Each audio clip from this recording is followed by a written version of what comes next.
Salut, je suis ravie de vous retrouver dans cette vidéo qui est ma toute première vidéo.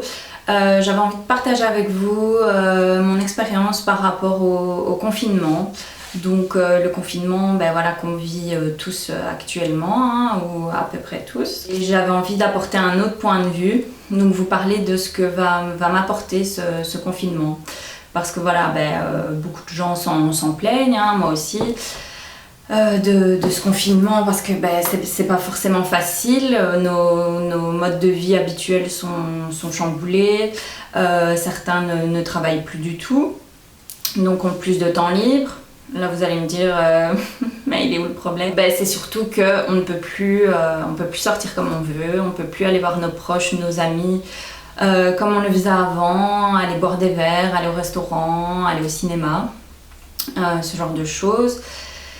Et on est forcé de s'occuper différemment et de rester chez soi. Donc, et voilà, j'avais envie d'apporter une autre vision, peut-être plus positive. Et puis voilà, si ça parle à certaines personnes ou si ça peut aider des personnes qui seraient dans un mood un peu négatif, j'en serais ravie. Donc voilà.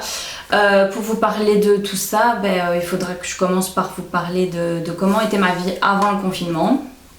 Donc ma vie avant le confinement, c'était quoi? Voilà, moi j'ai un travail à temps plein, je travaille en moyenne 40 heures par semaine. Si on compte les temps de trajet, voilà, je suis prise à 45 heures par semaine. Et puis en dehors de mon travail, mes activités, c'était aller à la salle de sport, chose où j'étais pas du tout régulière, où je le prenais souvent plus comme un il faut que j'y aille que comme je vais y aller pour mon plaisir, mais bon, ça j'y reviendrai plus tard. Et en dehors de ça, c'était voir mes amis, sortir, aller au restaurant, comme j'ai expliqué précédemment, beaucoup de festivités, énormément de sollicitations extérieures, des anniversaires, voilà, toutes les choses de la vie, mais beaucoup de sorties pour moi. Et chose qui me faisait plaisir parce que un élément important est que j'avais, et c'est là-dessus que je suis occupée à travailler, j'avais énormément de mal à me retrouver seule avec moi-même et à ne rien faire, ou en tout cas à faire d'autres choses et à faire les choses importantes pour moi. Je vais m'expliquer, au lieu de faire, voilà, il y a un tas de choses que j'aurais pu faire, comme lire des livres, faire mon sport chez moi par exemple, ou à l'extérieur, travailler sur des projets importants. Je procrastinais sur ces choses-là énormément, et le fait est que j'avais peur de me retrouver avec moi-même, et en fait mon focus n'était pas sur moi mais sans cesse porté vers l'extérieur, et c'est là qu'est le problème.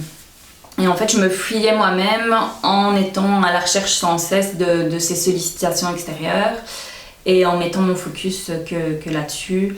Donc la recherche de compagnie, peut-être voilà, l'attention d'autres personnes. Et donc je me fuyais dans ces futilités. Après, quand je dis futilité, attention, je dis pas que c'est mal de sortir, de voir ses amis, de voir sa famille. Ça fait partie de la vie et c'est même important de le faire, faut pas du tout s'en priver. Mais le problème, c'est quand on ressent un mal-être et une anxiété dès qu'on n'a pas ces choses-là, qu'on ne sait pas être bien simplement seul, bien avec soi et prendre soin de soi. Donc c'est là que vient le problème. Donc voilà, j'ai relevé 3 points principaux sur lesquels j'observe des différences. Pour vous parler d'un premier point, c'est par rapport au ménage. Voilà, mon ménage, comment vous dire quand je travaillais, je prenais l'excuse de jamais avoir le temps, que c'était sans cesse la course, ce qui était vrai, parce que encore une fois, c'est simplement que je ne prenais pas le temps de le faire et que je préférais mettre mon focus sur d'autres choses. Voilà, donc le ménage passait vraiment en tout dernier, et ce qui fait que je vivais dans un environnement souvent en bordel et pas toujours nettoyé, et ce qui me rendait mal. Et en fait, la seule fois où je faisais vraiment mon ménage à fond, c'était quand je recevais du monde à la maison. Et donc ça, c'est encore une fois démonstratif du fait de faire pour les autres, mais pas pour soi. Le ménage, ça doit être aussi, principalement même pour vous, donc le plaisir de vivre dans un endroit sain, un environnement rangé, propre. Et moi, encore une fois, donc, je le faisais pour l'extérieur et j'étais pas capable de le faire simplement pour mon bien-être personnel. Autre élément où je ne me respectais pas, c'était par rapport à mon corps. Donc sport, alimentation, hygiène de vie en général. Mais surtout, ce dont je vais vous parler ici, c'est le repos. Et quand je parle de repos, je parle pas uniquement de sommeil. Bien que mes heures de sommeil n'étaient pas toujours respectées, rarement même.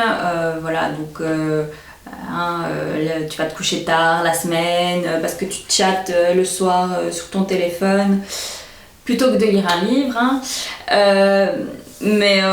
Puis le week-end tu sors, tu connais, tu rentres à 4h du mat, tu vas te coucher à 5h. Mais ce que je veux relever surtout, c'est que déjà moi je m'autorise pas à faire de grasses matinées. Pourquoi ? Parce que j'ai l'impression que je vais perdre ma journée. Alors vous allez me dire, c'est bien, t'as raison. Mais ce qui fait que en fait, je m'oblige à me lever et je me mets sans cesse une pression de il faut que je fasse des choses dans ma journée, il faut que je fasse des choses dans ma journée. Alors oui, dans 80% du temps, c'est bien. Mais ce que j'ai compris, c'est qu'il faut pouvoir laisser du repos à son corps. Et chose que je ne m'autorisais pas du tout. Fallait que je sois sans cesse dans l'action, donc je m'épuisais, et ce qui au final faisait que j'avais de toute façon pas d'énergie pour faire ce que je devais faire, donc j'étais encore plus mal parce que dans ma tête fallait que je fasse ces choses-là et que j'avais sans cesse cette pression, et je me laissais donc jamais ces moments de rien, ces moments de détente, ces moments je vais juste me poser dans mon lit, écouter de la musique, je vais juste lire un bon livre ou regarder cette série, ce film. Et c'est des choses que je commence à redécouvrir. Donc je vous ai parlé de comment étaient les choses avant. Et maintenant, je vais vous expliquer les petites choses que j'ai constatées qui ont déjà changé. Donc je suis en plein chemin, hein. C'est encore parfois difficile pour moi de rester seule toute une journée, de pas avoir du monde, de juste m'occuper, juste être avec moi-même. Je ressens encore parfois cette boule au ventre, cette anxiété. Mais je commence vraiment à redécouvrir des choses comme je vous ai parlé du ménage. Je découvre la joie de faire mon ménage uniquement pour moi. Pour être satisfaite après, de me dire je vis dans un environnement sain, ma maison est propre, tout est net, c'est plaisant quoi, ton esprit est libéré, tu te sens mieux d'être dans un environnement agréable tout simplement. Par rapport au sport, je commence à avoir une autre vision aussi, moins me mettre de pression. On voit beaucoup de gens qui se mettent au sport en cette période de confinement parce que déjà on a plus de temps et que les occupations sont assez limitées, donc c'est bien, ils prennent ce temps pour se défouler aussi, ça fait du bien parce que vu que on bouge moins, les personnes qui ne travaillent plus, on a besoin de se défouler en fait, et donc c'est vrai que c'est l'occasion pour faire du sport à la maison. Et moi je redécouvre d'autres activités, d'autres manières de bouger, de faire du bien à mon corps. Donc plutôt que de me dire mon Dieu, faut que j'aille à la salle pousser de la fonte parce que je vais perdre mon boule sinon. Non, je fais des activités qui me plaisent vraiment, donc qui apportent du bien, qui m'apportent du plaisir, qui m'apportent du bien physiquement, mais surtout mentalement. Moi, depuis toute petite, j'adore la danse, par exemple. Quand j'étais petite, je pouvais passer des heures dans ma chambre à danser devant mon miroir, à m'imaginer dans des clips ou en concert. Ben voilà, c'est quelque chose que je refais avec plaisir, que je redécouvre et que j'avais laissé de côté. Donc ça peut être ça peut être du yoga, juste faire des étirements, du renforcement musculaire, qui est un sport aussi que j'aime énormément. Et tout ça ben, juste par plaisir et sans pression en fait. Et puis ben voilà, donc pour conclure, comme vous l'avez compris, je peux plus me fuir de par toutes ces sollicitations extérieures. Je suis obligée de prendre soin de moi, de rester avec moi-même, de m'occuper comme je peux à la maison. Et en fait, je pense vraiment que ce confinement va me fortifier. Enfin, je ne procrastine plus sur toutes ces tâches ou enfin ces occupations, ces choses qui peuvent m'élever tout simplement. Enfin, j'ai pas d'autre choix que de me concentrer dessus et d'enfin apprendre à être bien seule et avec moi-même tout simplement plutôt que de me fuir. Donc voilà, j'avais envie de vous citer une petite citation qui je trouve résume bien tout ça. En tout cas, moi je trouve qu'elle s'y portait bien. Donc c'est une citation de Carl Gustav Jung qui dit « Les crises, les bouleversements et la maladie ne surgissent pas par hasard. Ils nous servent d'indicateur pour rectifier une trajectoire, explorer de nouvelles orientations, expérimenter un autre chemin de vie. » Donc de par cette citation, voilà, moi je vous invite à faire pareil, à vous interroger sur comment vous pouvez mettre à profit cette période de confinement, toutes les choses que vous aviez laissées de côté, que vous ne faites pas habituellement, ou essayer de vous découvrir des passions peut-être.